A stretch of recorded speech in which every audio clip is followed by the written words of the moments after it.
बहुत से लोगों के मन में यह प्रश्न जरूर उठता होगा कि आखिर स्त्रियों को शमशान घाट पर जाने के लिए क्यों मना किया जाता है, इसके पीछे का कारण क्या है। आज हम इस प्रश्न का उत्तर आप सभी को एक अलौकिक कथा के माध्यम से देने जा रहे हैं। इस कथा को धर्मराज ने देवर्षि नारद जी को सुनाई थी। एक बार की बात है, नारायण भक्त देवर्षि नारद जी नारायण नारायण का जप करते हुए यमलोक में पधारते हैं। नारद जी को आता हुआ देखकर यमराज बहुत प्रसन्न हो जाते हैं और नारद जी से कहते हैं, हे ब्रह्मानंदन, यमलोक में आपका स्वागत है।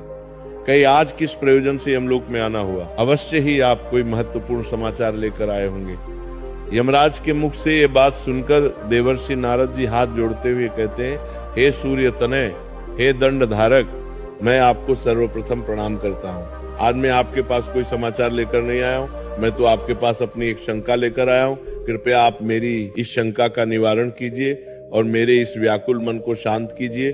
तभी धर्मराज मंद मुस्कान के साथ बोले, हे ब्रह्मानंदन, आपके मन में जो भी प्रश्न है आप निसंकोच होकर पूछिए, मैं अवश्य ही आपकी शंका का समाधान करूंगा।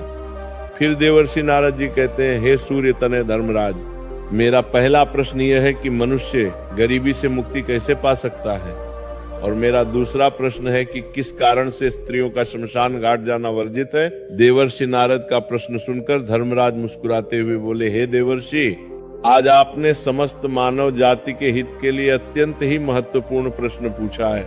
इस प्रश्न के उत्तर में समस्त मानव जाति का कल्याण छिपा हुआ है। हे देवर्षि, मैं आपके पहले प्रश्न का उत्तर एक महान कथा के माध्यम से देना चाहता हूँ। तत्पश्चात मैं आपके दूसरे प्रश्न का उत्तर दूंगा। आप इस कथा को ध्यान पूर्वक पूरा सुना, तब ये आपको आपके प्रश्न का उत्तर प्राप्त होगा। जो भी श्रोतागण इस कथा को पूरा सुनते हैं, उनके घर से दुख दारिद्र का नाश हो जाता है और उन्हें गरीबी से छुटकारा मिल जाता है।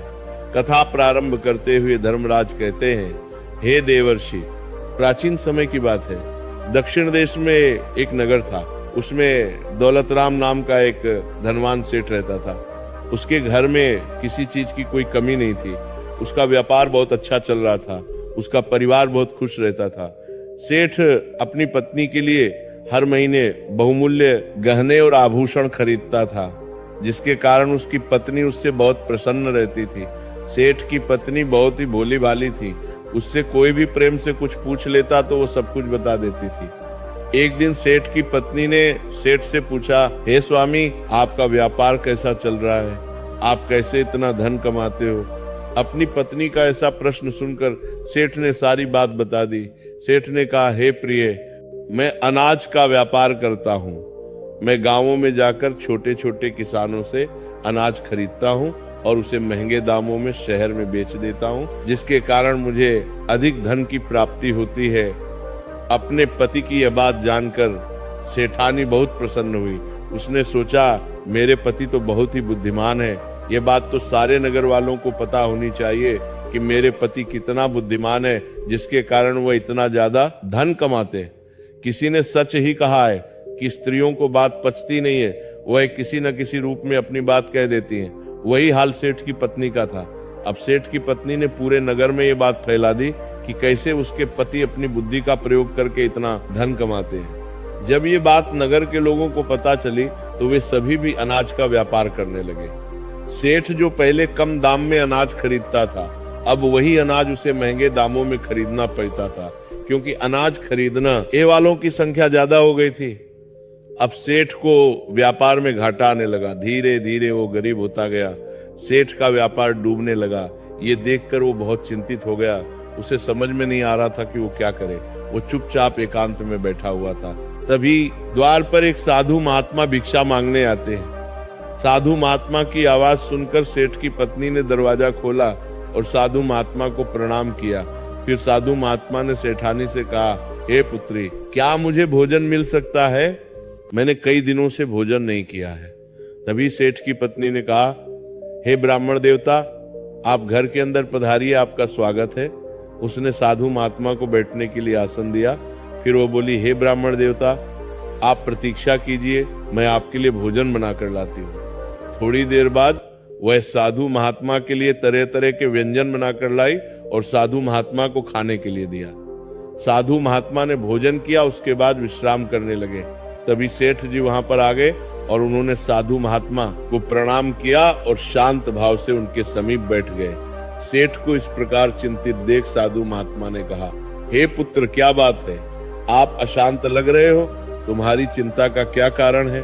तभी सेठ ने कहा, हे ब्राह्मण देवता, मेरा व्यापार बंद होने वाला है, क्योंकि नगर में बहुत से लोगों ने अनाज का व्यापार शुरू कर दिया है, जिसके कारण हमें व्यापार में घाटा आ रहा है, इसलिए मैं इतना चिंतित हूँ। सेठ की बात सुनकर सन्यासी महात्मा ने एक लंबी सांस ली और सेठ से पूछा, बेटा, क्या आपने किसी को बताया था कि आप किस प्रकार अपना धन अर्जित करते हैं, किस प्रकार आप अपनी जीविका चलाते हैं? तब सेठ ने कहा, हे ब्राह्मण देवता, ये बात मेरी पत्नी ने मुझसे पूछा था। तब मैंने उसे बताया था कि मैं अनाज का व्यापार करके धन अर्जित करता हूँ। सेठ की बात सुना जब सन्यासी महात्मा पूरी बात समझ गए और सेठ से बोले, बेटा, आपने जीवन में बहुत बड़ी गलती कर दी है। आपको किसी से भी ये बात नहीं बतानी चाहिए थी, चाहे वो आपकी पत्नी ही क्यों ना हो। आगे सन्यासी महात्मा कहते हैं, हे पुत्र, आज मैं तुम्हें एक कहानी सुनाता हूँ। इस कहानी के माध्यम से ये बताऊंगा कि चाहे कितने भी सगे संबंधी हो, उन्हें ये 3 बातें कभी नहीं बतानी चाहिए। यदि आप इन तीनों बातों का पालन करते हैं तो गरीबी आपके आसपास भी नहीं भटकेगी। कहानी सुनाते हुए सन्यासी महात्मा सेठ से कहते हैं, हे पुत्र, प्राचीन काल की बात है। एक नगर में एक गरीब आदमी रहता था। वो इतना गरीब था कि अपने परिवार के लिए ठीक से भोजन भी नहीं जुटा पाता था। कहते हैं ना कि गरीबी मनुष्य के लिए एक अभिशाप के समान होती है। बिना धन के परिवार चलाना बहुत मुश्किल काम होता है। फिर सन्यासी महात्मा सेठ से आगे कहते हैं, हे पुत्र, वह गरीब आदमी जैसे तैसे अपने परिवार का भरण पोषण कर रहा था। कभी उनको भोजन मिल जाता था तो कभी भूखे पेट ही सोना पड़ता था। एक दिन उस गरीब आदमी की पत्नी ने कहा, हे स्वामी, कब तक हम इस गरीबी के दलदल में जिएंगे? कब हमें इस गरीबी से मुक्ति मिलेगी? हमारे पास तो इतना धन भी नहीं है कि हम भरपेट भोजन कर सके। ऐसे कब तक चलेगा?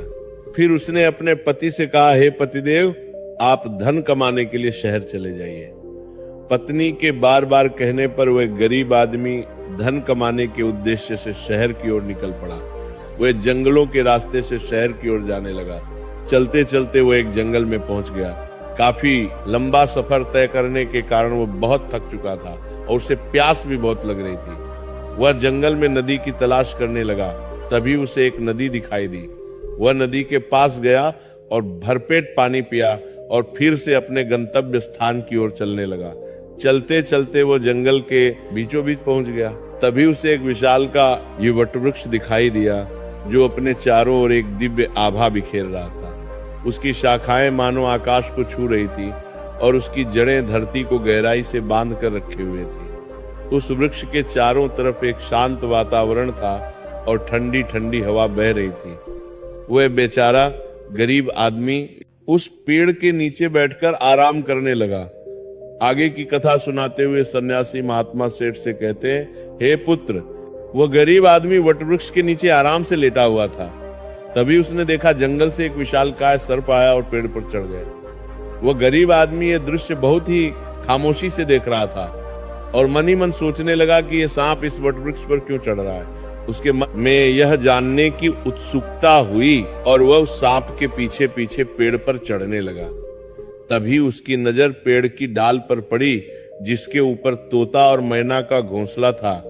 घोंसला में तोता और मैना के बच्चे रखे हुए थे। उस सांप को देखकर तोता और मैना के बच्चे डर के मारे चिल्लाने लगे। वो गरीब आदमी देखते ही समझ गया कि ये दुष्ट सांप इन बच्चों को खाने आया है। वो मन ही मन सोचने लगा कि यदि आज मैंने इस सांप से बच्चों की रक्षा नहीं की तो मुझे घोर पाप लगेगा। वैसे भी बच्चे तो बच्चे ही होते हैं, चाहे वे इंसान के हो या किसी पक्षी के। बच्चों की हमेशा रक्षा करनी चाहिए। उधर वो सर्प उन बच्चों के पास पहुंच जाता है। तभी वो गरीब आदमी जल्दी से पेड़ की एक टहनी तोड़ता है और सर्प के ऊपर प्रहार कर देता है। जैसे ही डंडे का प्रहार सर्प के ऊपर पड़ता है, वह पेड़ से नीचे गिर जाता है और जंगल की ओर भाग जाता है।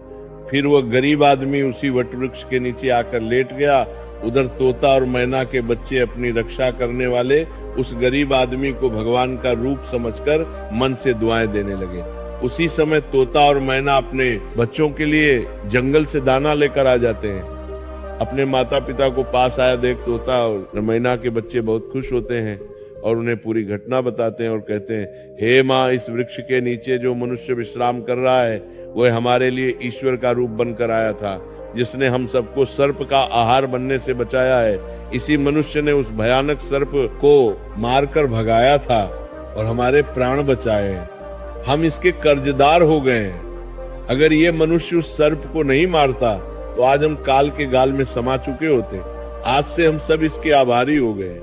अपने बच्चों के मुख से उस व्यक्ति की प्रशंसा सुनकर तोता और मैना बहुत खुश होते हैं। फिर तोता और मैना उस गरीब आदमी के पास जाते हैं और उसका धन्यवाद करते हुए कहते हैं, हे भले मनुष्य, आज आपने हमारे बच्चों की जान बचाकर मुझ पर बहुत बड़ा उपकार किया है। हम दोनों आपका ये उपकार कभी नहीं भूलेंगे। फिर तोता और मैना ने उस गरीब आदमी से पूछा, हे भले मनुष्य, आप कौन हैं और आप कहाँ जा रहे हैं? मित्र, तोता और मैना के पूछने पर वो गरीब आदमी कहता है, हे पक्षियों, मैं एक गरीब आदमी हूँ और धन कमाने के लिए शहर जा रहा था। काफी लंबा सफर तय करने के कारण मैं थक गया था। तभी मेरी नजर इस वट वृक्ष पर पड़ी, जिसकी शीतल छाया के नीचे बैठकर मैं आराम करने लगा। तभी मैंने देखा कि एक दुष्ट सर्प तुम्हारे बच्चों को खाने के लिए तुम्हारे घोंसले के पास जा रहा था। उसी समय मैंने अपने मनुष्य धर्म का पालन करते हुए उस सर्प को मारकर भगा दिया। फिर तोता और मैना बोले, हे भोले मनुष्य, तुमने हम पर बहुत बड़ा उपकार किया है। संसार में सबसे बड़ी खुशी बच्चों से होती है। बच्चों से अधिक प्रिय तो किसी को कोई नहीं होता। आप भी तो धन कमाने अपने बच्चों के लिए जा रहे हैं। अब आपने हमारे बच्चों की जान बचाई है तो हम आपके बच्चों की भूख मिटाना चाहते हैं। तब उन्होंने बताया, हम दोनों तोता और मैना नाम के पक्षी हैं। आज से हम तुम्हारे लिए बहुमूल्य ये मोती ला कर देंगे। हमने सुना है कि ये मोती मनुष्यों के लिए बहुत मूल्यवान होते हैं। हम तुम्हें कुछ मोती देते हैं, तुम उन्हें बेचकर बाजार से अपने लिए कुछ खाने पीने का सामान ले आओ, लेकिन बदले में आज से तुम यहीं रहकर हमारे बच्चों की देखभाल करते रहना। हम तुम्हें प्रतिदिन कीमती मोती लाकर देते रहेंगे। तोता और मैना की बात सुनकर वह गरीब आदमी बहुत खुश हो गया और सोचने लगा, अगर हमें यहीं बैठे बैठे धन मिलेगा तो हमें इतनी दूर शहर जाने की क्या जरूरत। ये सोचकर उस गरीब आदमी ने तोता और मैना की बात मान ली। आगे की कथा सुनाते हुए सन्यासी महात्मा कहते हैं, हे पुत्र, वो गरीब आदमी तोता के द्वारा दिए हुए कुछ मोती लेकर बाजार गया और उन्हें बेचकर अपने खाने पीने का सामान खरीद लाया और उसे वट वृक्ष के नीचे एक झोपड़ी बना ली और वहीं रहने लगा और तोता मैना के बच्चों की देखभाल करने लगा। अब तो तोता और मैना निश्चिंत हो गए। उन्हें उनके बच्चों की रक्षा करने के लिए एक विश्वास पात्र आदमी मिल गया था। अब तो वो बेफिक्र होकर सुबह सुबह अपने घोंसले से उड़ जाते थे और शाम को लौट कर आते थे। अपने बच्चों को घोंसले में सुरक्षित देखकर वे बहुत खुश होते थे और उस गरीब आदमी का धन्यवाद करते थे और बदले में उसे बहुमूल्य मोती लाकर देते थे। इस तरह से धीरे धीरे तोता और मैना के बच्चों की देखभाल करते करते उसे कई महीने बीत गए थे। इधर तोता और मैना के बच्चे भी धीरे धीरे बड़े हो गए। अब उस गरीब आदमी को अपनी पत्नी और बच्चों की याद आने लगी। फिर उसने एक दिन तोता और मैना से कहा, हे पक्षियों, बहुत दिन हो गए हैं, मैं अपने घर नहीं गया। पता नहीं हमारी पत्नी और बच्चे कैसे और किस हाल में है। ये सुनकर तोता और मैना ने कहा, हे भले मनुष्य, अब तुम निश्चिंत होकर अपने घर जाओ और अपने बच्चों के साथ रहो। हमारे बच्चे भी अब उड़ने के काबिल हो गए हैं। अब मुझे कोई भय नहीं। तुम अपनी पत्नी और बच्चों की देखभाल करो। यदि कभी तुम्हें हमसे मिलने का मन करे तो तुम इसी स्थान पर आ जाना। इतना कहकर तोता और मैना उस गरीब आदमी को ढेर सारे मोती दे देते हैं। अब वो गरीब व्यक्ति उन मोतियों को अपने साथ लेकर अपने घर पहुंच जाता है। उसने वो मोती अपनी पत्नी को दिखाए। इतने सारे मोती एक साथ देखकर उसकी पत्नी बहुत प्रसन्न हुई। उसने पूछा, पतिदेव, तुम ये कीमती मोती कहाँ से लेकर आए हो? तब उस आदमी ने अपनी पत्नी से कहा, हे प्रिय, ये सारे मोती मुझे तोता और मैना ने दिए हैं। मैं कई महीनों से एक तोता और मैना के बच्चों की देखभाल कर रहा था। बदले में उन्होंने मुझे ये बहुमूल्य मोती दिए हैं। ये मोती बहुत कीमती और अनमोल है। इन्हें बेचकर हम धनवान बन सकते हैं और इस गरीबी के अभिशाप से बाहर निकल सकते हैं। अब हम इन मोतियों को बेचकर अपने बच्चों के लिए अच्छे अच्छे वस्त्र लाऊंगा और तुम्हारे लिए नए नए आभूषण बनवाऊंगा। आगे सन्यासी महात्मा सेठ से कहते हैं, हे पुत्र। अब वो आदमी उन मोतियों को बेचकर बाजार से अपने घर का सारा जरूरी सामान ले आया और अपने लिए एक बहुत ही सुंदर घर बनवाया। फिर वो अपनी पत्नी और बच्चों के साथ आराम की जिंदगी जीने लगा। एक दिन उस राज्य के राजा रुद्रदेव की तबीयत अचानक खराब हो गई और वो एक गंभीर रोग से ग्रसित हो गया। राजा का इलाज करने के लिए दूर दूर से बड़े बड़े वैद्य हकीम राजा का इलाज करने के लिए आने लगे और अपने अपने तरीके से इलाज करना शुरू कर दिया, लेकिन राजा के स्वास्थ्य में कोई सुधार नहीं हुआ। फिर एक दिन राजकीय वैद्य ने कहा, महाराज, इसका एकमात्र इलाज यही है कि आपको किसी तोते के बच्चे का मांस मिल जाए तो आप बिल्कुल ठीक हो सकते हैं। वैद्य की ये बात सुनकर राजा रुद्रदेव ने अपने मंत्री को बुलाया और कहा, जाओ इसी समय राज्य में घोषणा करवा दो कि जो भी व्यक्ति राजा को तोता लाकर देगा उसे 100 स्वर्ण मुद्राएं उपहार में दी जाएंगी। राजा के आदेशानुसार मंत्री ने सारे राज्य में घोषणा करवा दिया कि जो भी व्यक्ति महाराज के लिए तोता लेकर आएगा उसे उपहार में 100 स्वर्ण मुद्राएं दी जाएंगी। ये बात पूरे राज्य में हवा की तरह फैल गई। नगर के लोग तोते की तलाश में इधर उधर जंगलों में जाने लगे, लेकिन किसी को भी तोता नहीं मिला। अंत में सबके हाथ में निराशा ही आई। आगे की कथा सुनाते हुए सन्यासी महात्मा सेठ से कहते हैं, हे पुत्र, एक दिन उस गरीब आदमी की स्त्री अपने पड़ोस में कुछ स्त्रियों के साथ बैठकर बात कर रही थी। तभी बातों ही बातों में उन सबके बीच तोते की चर्चा छिड़ गई। तभी एक स्त्री उस गरीब आदमी की पत्नी से बोली, बहन, क्या तुम्हें पता है कि राजा किसी गंभीर रोग से ग्रसित हैं जिनके इलाज के लिए वैद्य ने एक तोता लाने के लिए कहा है।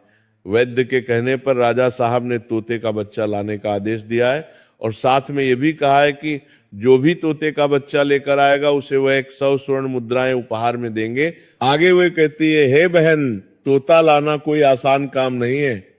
इतना ही आसान काम होता तो राजा के पास इतने सैनिक हैं, वह कब का ले आते। जब उस गरीब आदमी की पत्नी ने यह बात सुनी कि राजा साहब बीमार हैं और उन्होंने घोषणा की है कि जो कोई उन्हें तोते का बच्चा लाकर देगा उसे वो उपहार में 100 स्वर्ण मुद्राएं देंगे, तो ये सुनकर वो बहुत खुश हो गई और उसने कहा, अरे बहनों, तोता लाना कौन सी बड़ी बात है। मेरे पति तो कई महीने तक तोता और मैना के बच्चों की देखभाल करके आए हैं, वह एक नहीं कई तोते ला सकते हैं। इतना कहने के बाद वो अपने घर चली गई। नगर की स्त्रियों ने जब उसकी ये बात सुनी तो उन्होंने अपने अपने पतियों से जाकर बताया। धीरे धीरे ये बात पूरे नगर में फैल गई। जब ये बात राजा रुद्रदेव को पता चली कि उनके राज्य में एक व्यक्ति है जो तोता और मैना के बच्चों की देखभाल करता था और वो उसके लिए तोता लेकर आ सकता है, तो राजा ने तुरंत अपने सैनिकों को आदेश दिया कि जाओ उस आदमी को पकड़कर मेरे सामने उपस्थित करो। राजा का आदेश पाकर राजा के सैनिक उस आदमी को पकड़कर राजा के सामने लाकर खड़ा कर देते हैं। राजा ने उससे क्रोधित होकर कहा, इतने दिनों तक तुमने मुझे तोता लाकर क्यों नहीं दिया? जाओ इसी क्षण तोता लेकर आओ। यदि तुम मेरे लिए तोता लेकर आओगे तो मैं तुम्हें उपहार दूंगा, परंतु तुमने छल करने की कोशिश की तो तुम्हें मृत्यु दंड की सजा मिलेगी। राजा की ये बात सुनकर वो आदमी घबरा गया और बोला, हे महाराज, आप मेरे प्राण ले लो पर मैं आपको तोता का बच्चा लाकर नहीं दे सकता। मैंने तो उनकी जान बचाई थी। एक रक्षक भक्षक कैसे बन सकता है?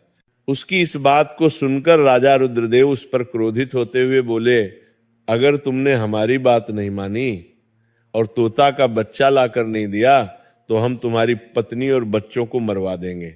आगे सन्यासी महात्मा सेठ से कहते हैं, हे पुत्र, मनुष्य सबसे ज्यादा कमजोर तब पड़ता है जब उसके बच्चों की सुरक्षा की बात आती है। ऐसे में वो कुछ भी करने को मजबूर हो जाता है। राजा की बात सुनकर वह गरीब आदमी बहुत घबरा गया। उसने सोचा कि अब मुझे किसी भी तरह तोते का बच्चा लाकर राजा को देना ही होगा। वो गुस्से में घर आया और अपनी पत्नी को डांटने लगा और बोला, तुमने ये क्या अनर्थ कर दिया? तुम्हें बिल्कुल भी समझ नहीं है हम क्या करते हैं और कहां जाते हैं। ये बात किसी को नहीं बतानी चाहिए, लेकिन तुमने तो ये बात नगर की स्त्रियों को बता दिया। तुम्हारी ये बात उसे दुष्ट राजा रुद्रदेव तक पहुंच गई। तुम ही बताओ मैं क्या करूं?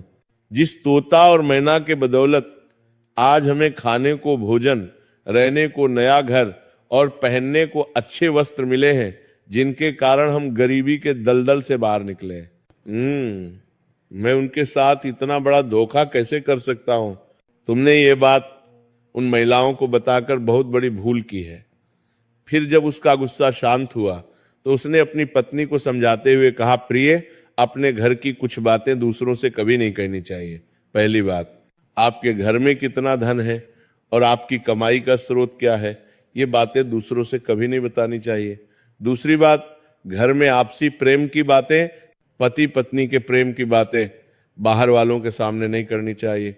तीसरी बात, आपसी लड़ाई झगड़ा, मतभेद, मान अपमान की बातें कभी दूसरों के सामने नहीं करनी चाहिए, वरना लोग हमारी गुप्त बातें जानकर, हमारी कमजोरी को समझकर हमारा फायदा उठाते हैं। चौथी बात, अपनी कमजोरी दूसरों के सामने ना बताएं और अपनी उन्नति का राज किसी को ना बताएं। जिन बातों के कहने से आपके परिवार पर दुख आ सकता है।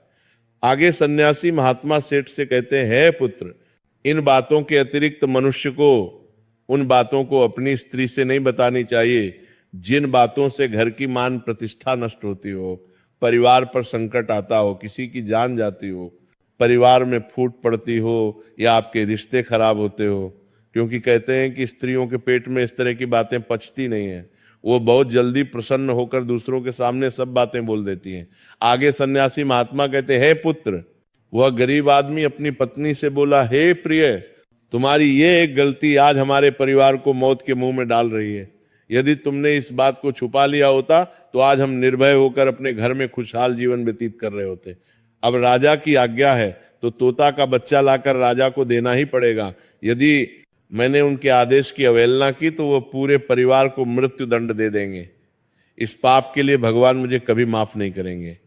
जिन बच्चों की मैंने इतने दिन देखभाल करी, जिन्हें मैंने काल के गाल से बचाया, अब मैं उन्हें किस प्रकार मौत के मुंह में डाल सकता हूं? तभी उसकी पत्नी कहने लगी, हे पतिदेव,